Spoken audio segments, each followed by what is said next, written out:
Assalamu alaikum. It's a pleasure to be with you. What I just gave you was a greeting, a Muslim greeting. It's very much like the Jewish greeting of shalom, peace.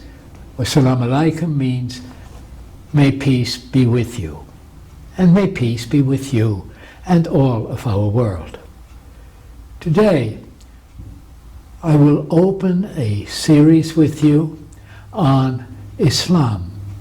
It is the religion and the people of the book. Correction, books. More than one book definitely has authority and holiness about it.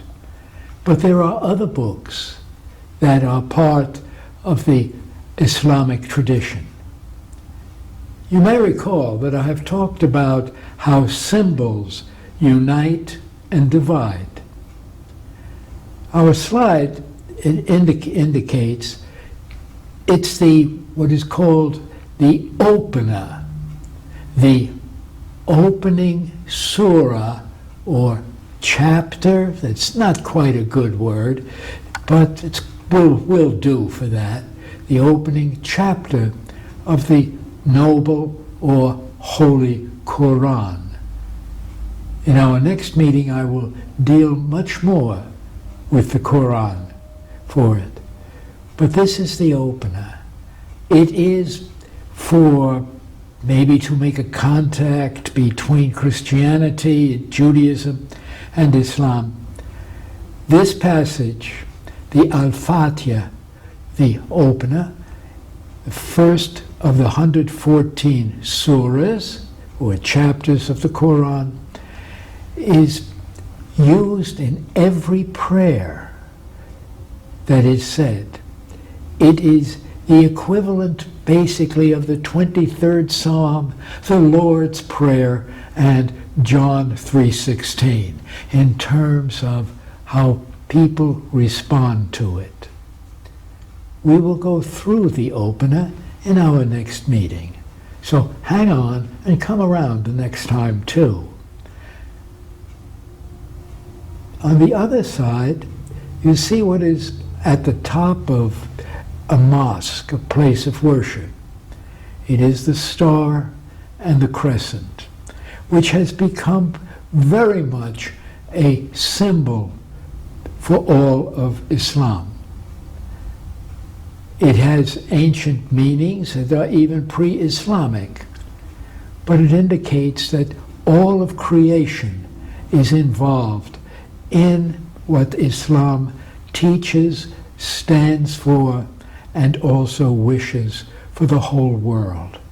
That is, that all people be in a peaceful shalom, salam relationship with one another and with God, and that we can do this through worshiping the Creator. But, as you know, symbols divide as well as unite. And we will have opportunity to talk about some of those divisions when we deal again with Islam. And I won't shy away from what we can call hot button issues. I brought some things with me, including a pointer, and I will begin here with an idea that will carry through, and that is names. Names. In Islam, the word Allah means God. Not just God like Jupiter or Aphrodite, but that word Allah is reserved for the one only supreme God who has no daughters, no sons, and no partners. I've just set you up for part of the heart of Islam. There are traditionally 99 beautiful names of Allah. Well, actually, They aren't names. They are more like attributes or qualities, such as the loved one, the wisdom, the one who is in control, the giver of life, and the giver of death.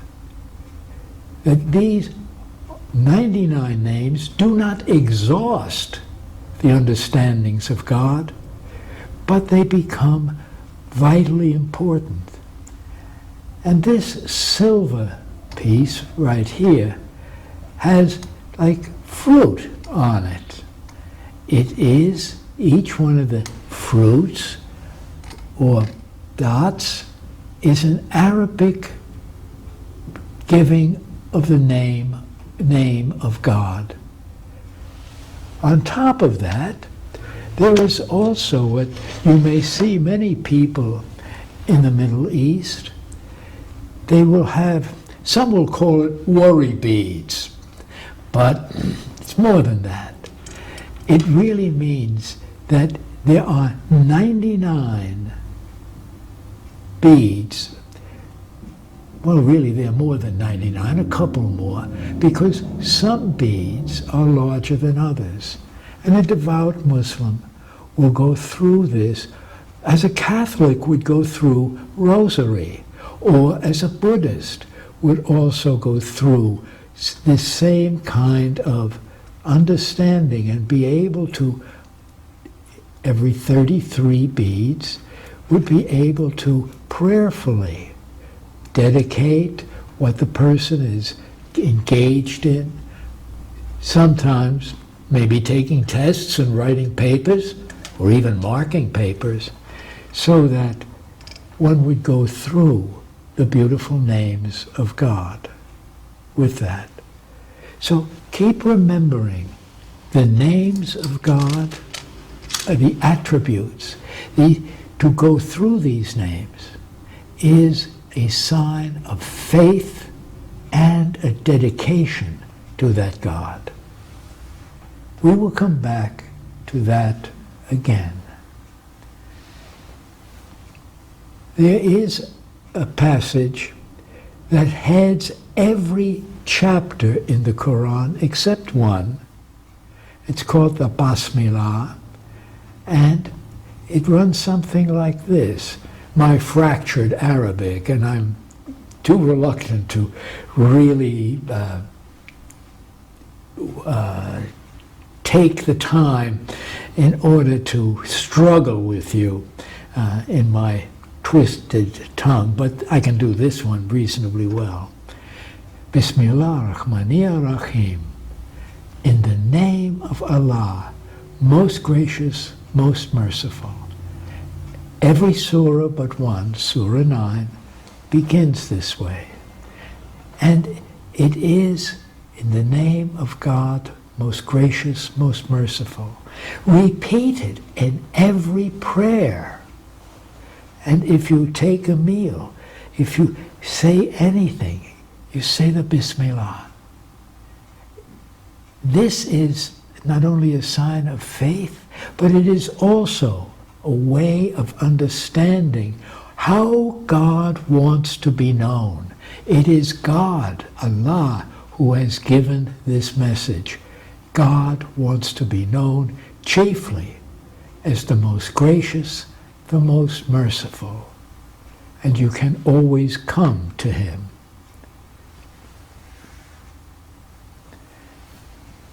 A quick tour. Let me jam things together. A quick tour.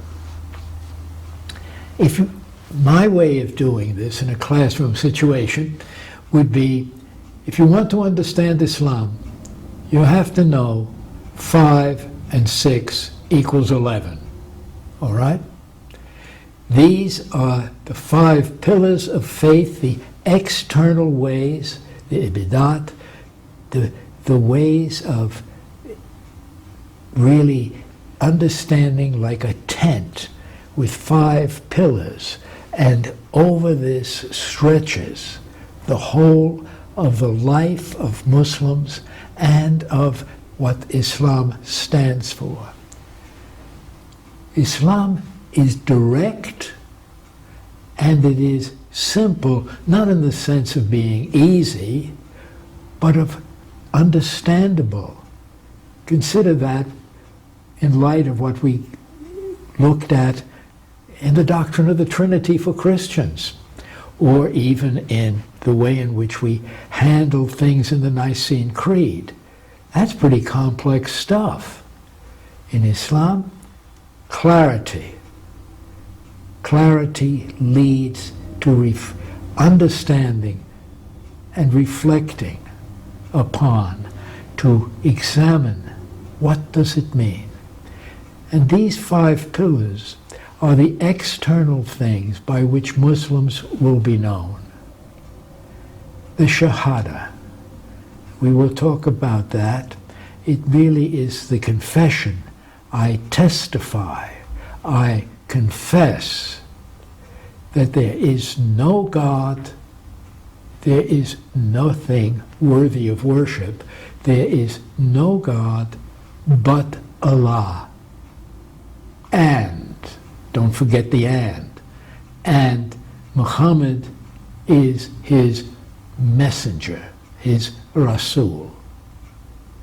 That is absolutely essential. If you say that sincerely from your heart, believing in it, growing in that belief, in the presence of other Muslims, although nowadays you can even do it on the internet, that is what is necessary to convert to Islam.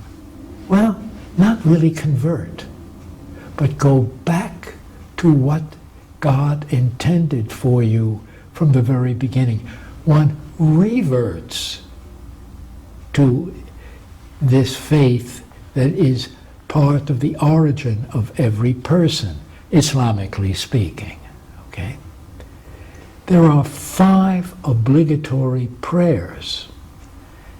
That is to say, beginning at dawn and carrying at noon and then midday and so forth, and at night.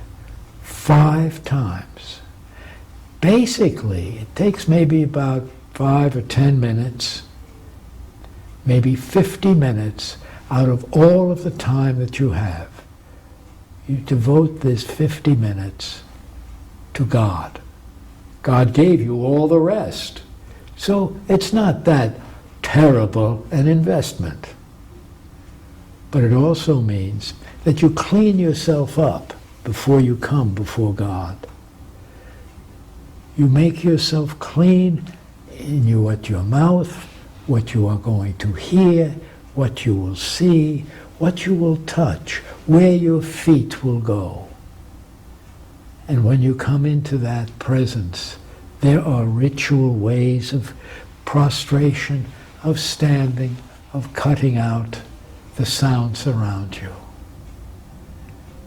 And after you do that, 5 times a day, you ought really begin to behave as the prayer gives you the words to do.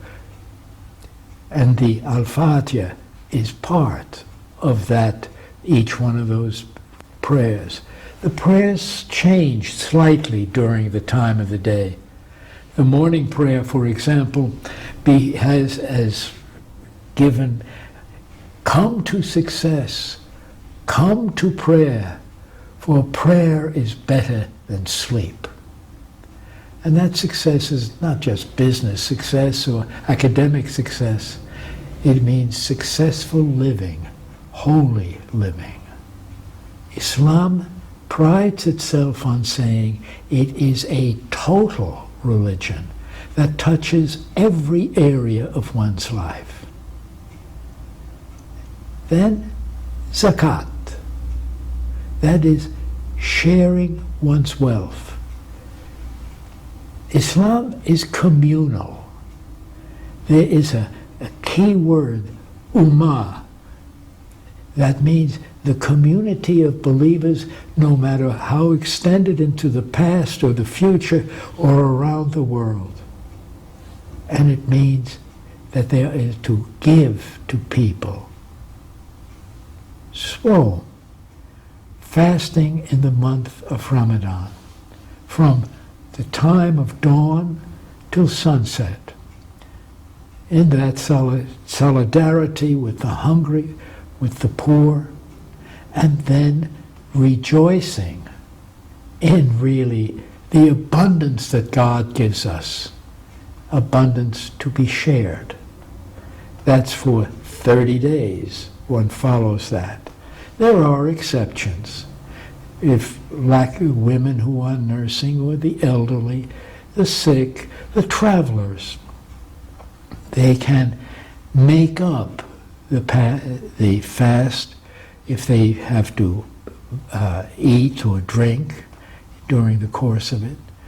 They can make it up by buying a meal for the poor, or by themselves fasting again. And the Hajj, you've noticed I spelled it as Makkah. It used to be called Mecca, but the Arabs want it done as Makkah.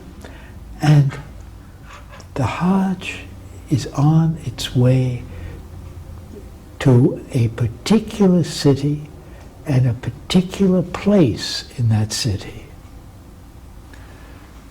This particular place in the city of Makkah, or Mecca, is the Grand Mosque, a huge building built by the Saudi Arabians.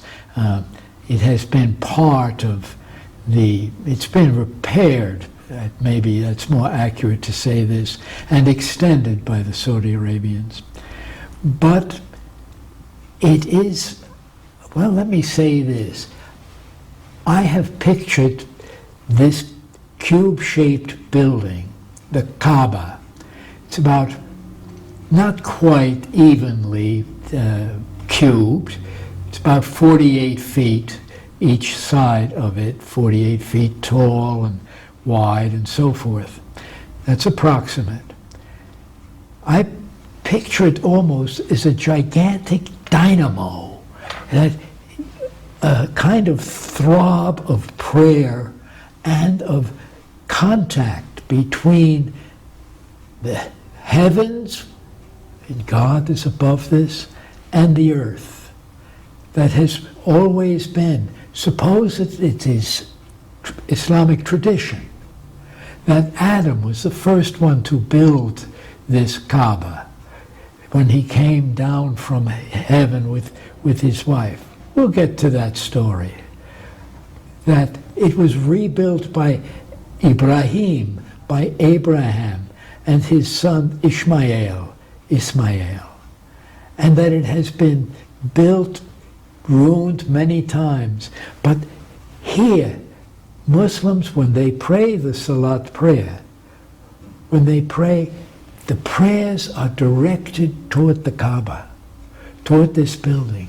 And my funny, somewhat strange imagination is that there are, as friends have told me, that there are like swirls of angels who take the prayers up to God in heaven.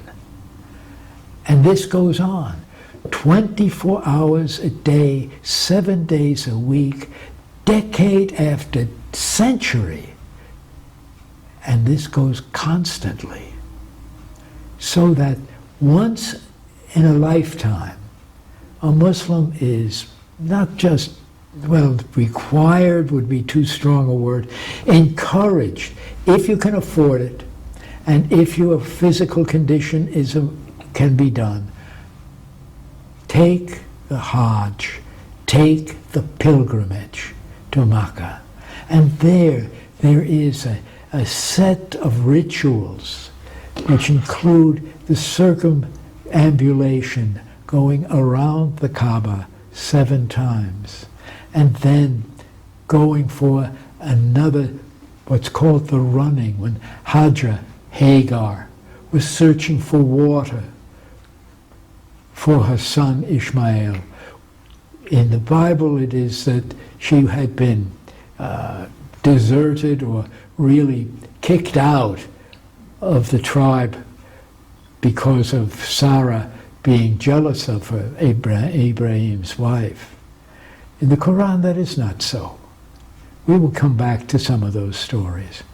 But that there was a well that was uncovered, the well of Zamzam, and you can even come and have a souvenir. You can buy it on the internet, by the way, it's just as well, and that would be Zamzam water. It can be bottled. It comes with authentication from the authorities in Makkah. But this is how God even nourishes and provides in difficult times. And it's the running that she did back and forth. And that's now done in a shelter. Since there are millions of people, about 3 million people a year, who go to Arabia, to Makkah, for the Hajj. And there are other rituals that go along with it, including the standing in the sunlight at Arafat, which is a hill from which Prophet Muhammad, peace be upon him, you note that? Usually Muslims will say, peace be upon him or her, or may God be pleased with them, as an honorific. Always careful to use people's names as well as the names of God.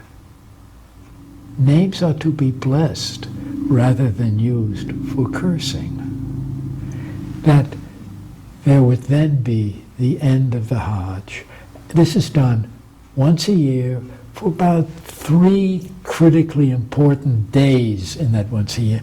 When you're not to fight or argue, when you really have even for a fast during that time. And to share meat and food with the poor around the world as well as your own family. We'll see that again. The 6 teachings are of Iman, the 6 teachings. If the pillars are external, of forms of worship, the internal teachings are what a devout Muslim is to believe, trust, and follow through in daily life.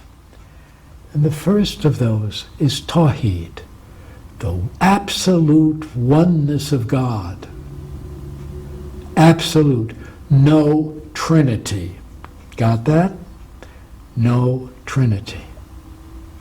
Belief in angels and spiritual beings. That Islam has a vibrant and rich angelology. Most Protestant Christians in the West, at least, have sort of checked out on angels.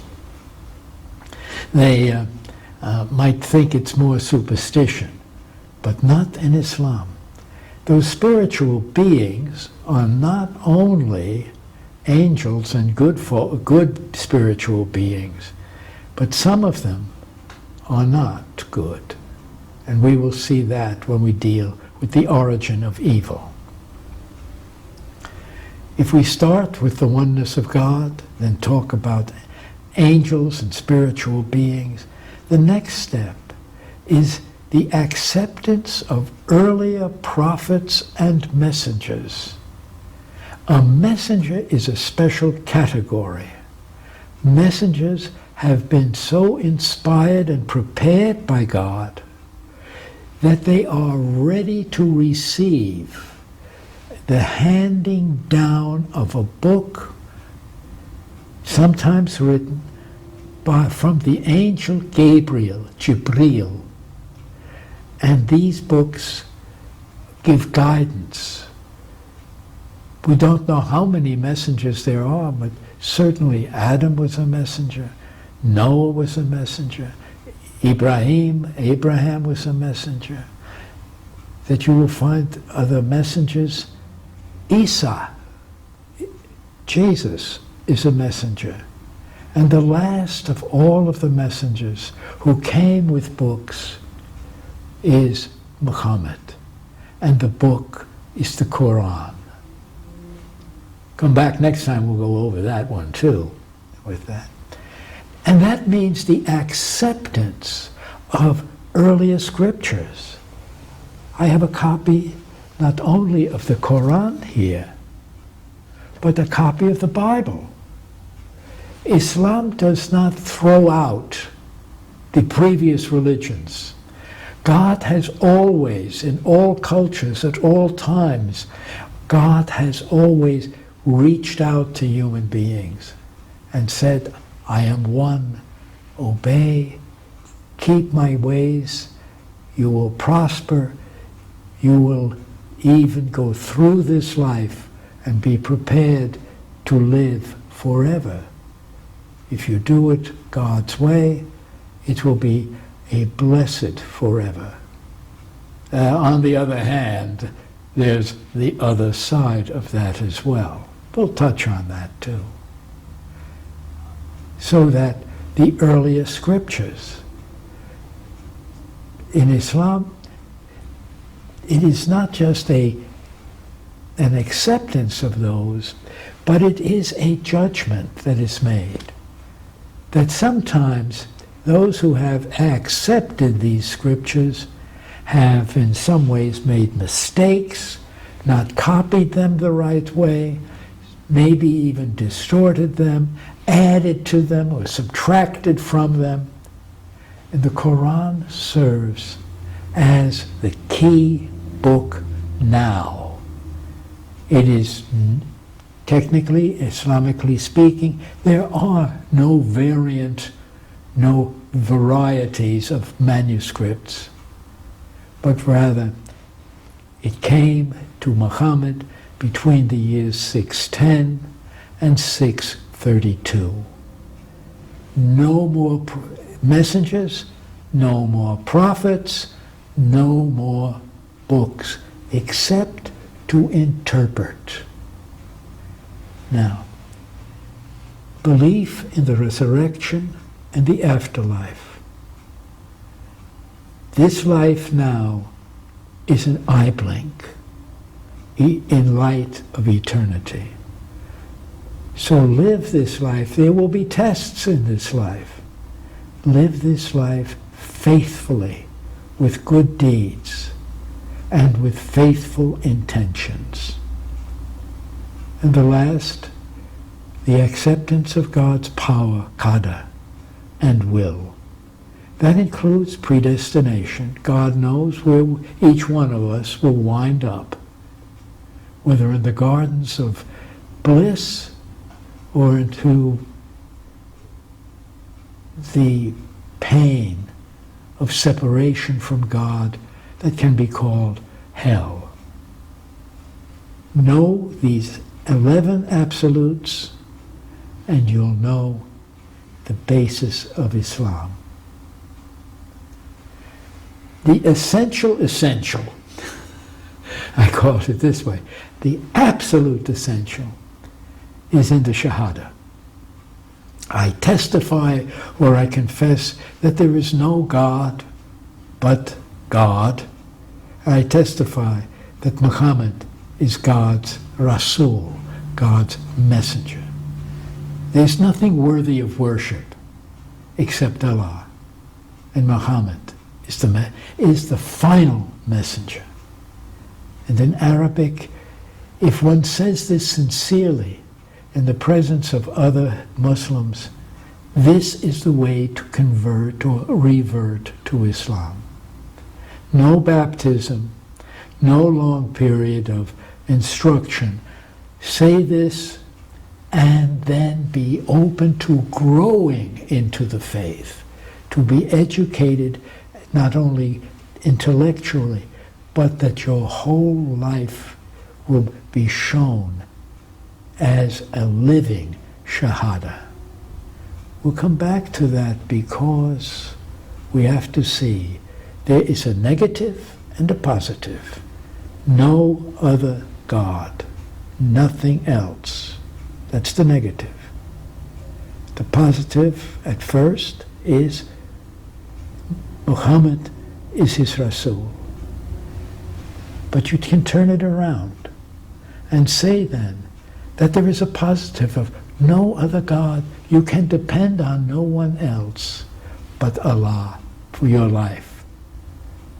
You don't have to go sacrificing to others or have others stand in the way between your relationship to God and your relationship to your own self.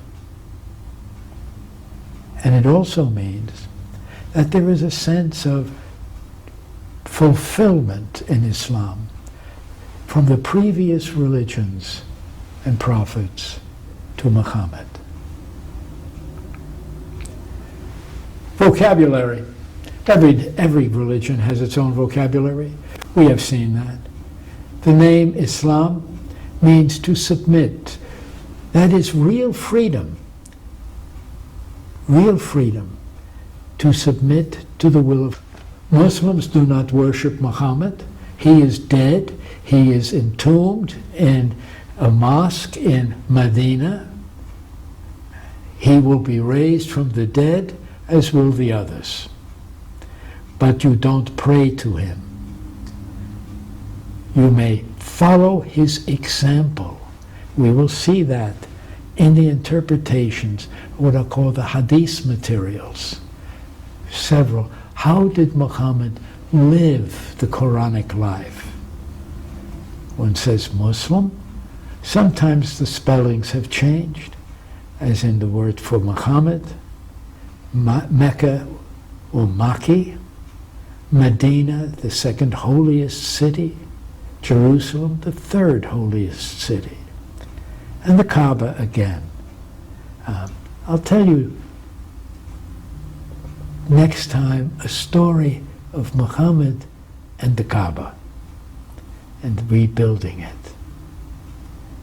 And one faces the Kaaba. Vocabulary that deals especially with places of worship. Mosque. That's the big building and everything else that gets attached to it. The mosque in the Middle East and areas really serves as a cultural center. There are stores, there are schools, there are hospitals sometimes attached to the mosques as well. But the place in the mosque where worship takes place is called the masjid. It's the place of worship. A madrasa is a school attached to the mosque.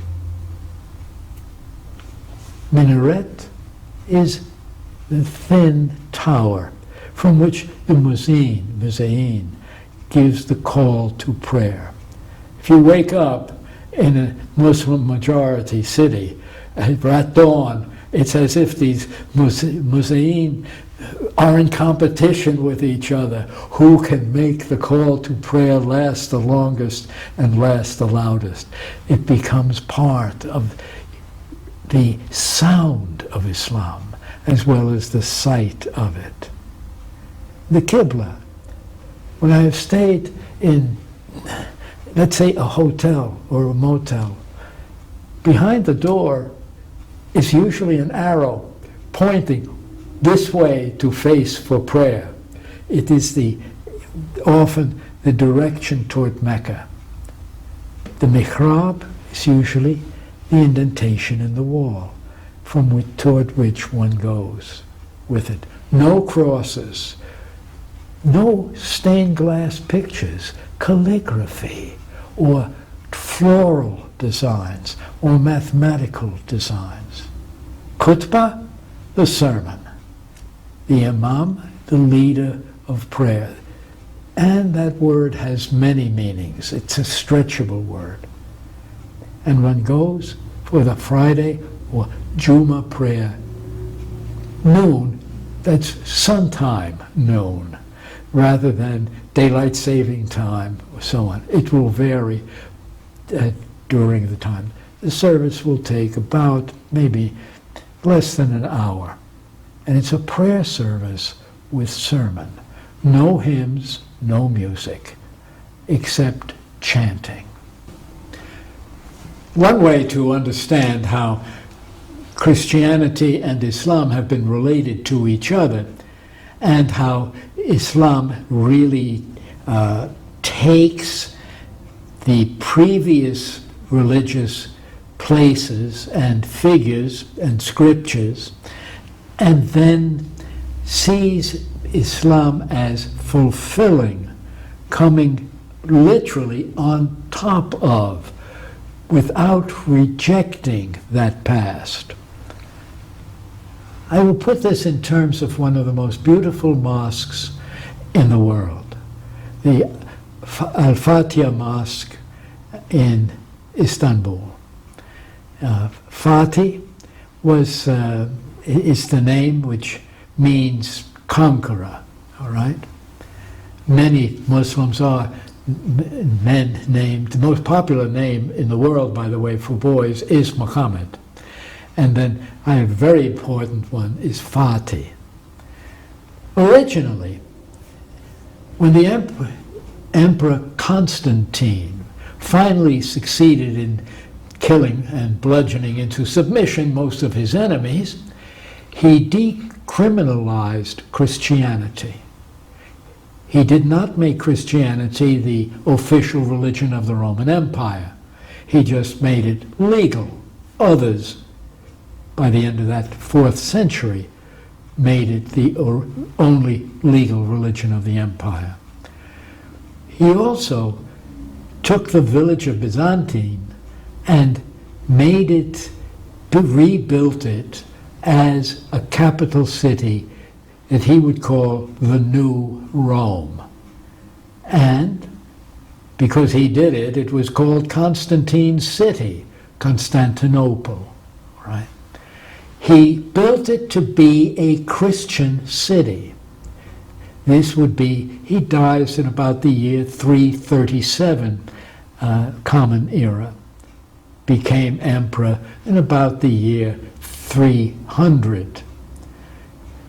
What he does is he has the city built as a Christian city, and he wanted the largest of the churches that were there. He and his mother, Helena, went on a big building campaign, and she built a lot of churches too, or had them built. He had this particular church that he called the Church of the Holy Apostles built.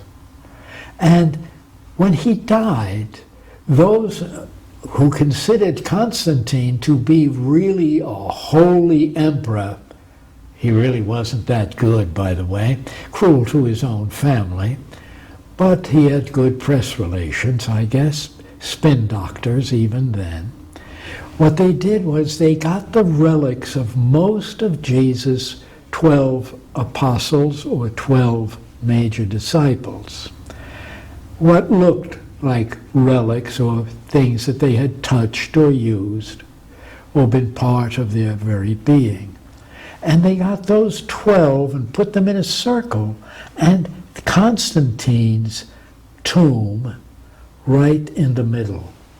So this was the Church of the Holy Apostles, and it was really the beginning of the power that the government saw it could share with the Christian church.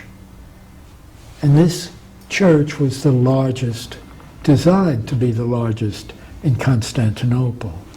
It became the tombs for many Byzantine emperors and queens. However, earthquakes damaged it, and so did invaders.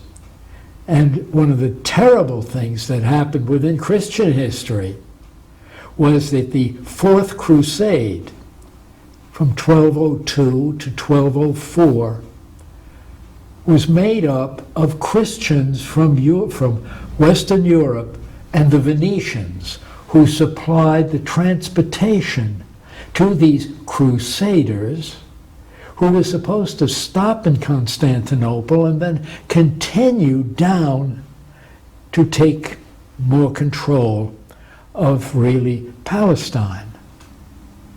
Well, the Venetians wanted to get paid for the ships that they had gotten and the expenses they had. And the emperor in Constantinople didn't have the money.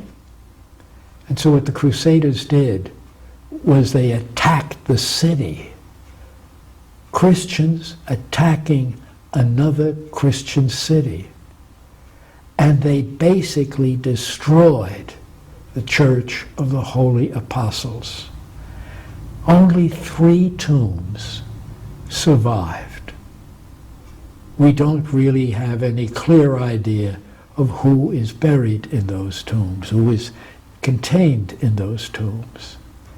And the church was rubbled. Later, in 1453, when Mehmet II, known as Fatih, the Sultan and general of the Ottoman Empire, of the Ottoman armies, took Constantinople, that is, he captured it. He allowed only 3 days of really pillaging. Most of other generals would allow much more. And he protected churches because he was a devout Muslim who accepted the legitimacy of previous messengers and prophets. And what he then did was he wanted to have a mosque built where the Church of the Holy Apostles was. And this became one of the most important mosques in the Islamic world. His architect was a former slave, Sinan the Elder, who was one of the most famous architects, mosque builder in the Middle East. This mosque also was the place where there was the relocation of the body of a companion of the Prophet named Ayub. Ayub is the Arabic word for Job. I have been in the mosque, and I remember coming in basically toward the evening. Before there was a prayer service, people were milling around. There's a beautiful like fountain and pool that is there. And on the one side, there is the tomb of Ayub. And there was an elderly lady who was there. I guess I'm older than that elderly lady, but that's how one can identify her. And there it was clear. It was so devotion.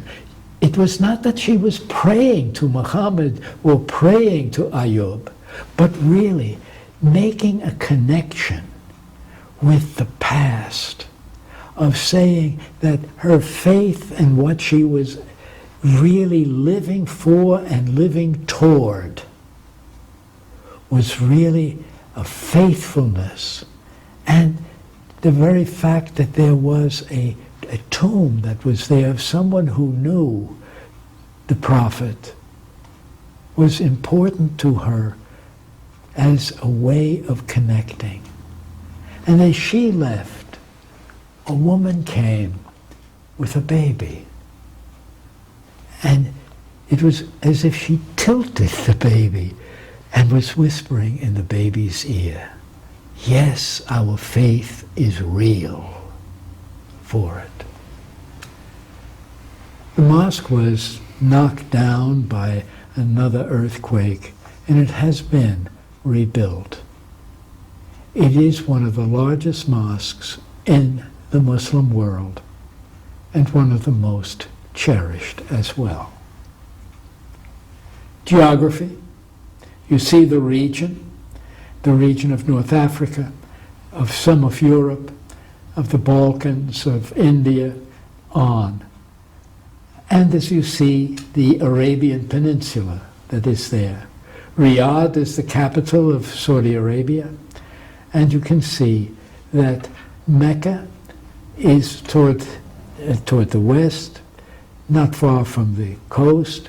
About 200 miles north of Mecca is the city of Medina, where the Prophet and his followers found refuge and then gave shape and order to the Ummah, to the Muslim community.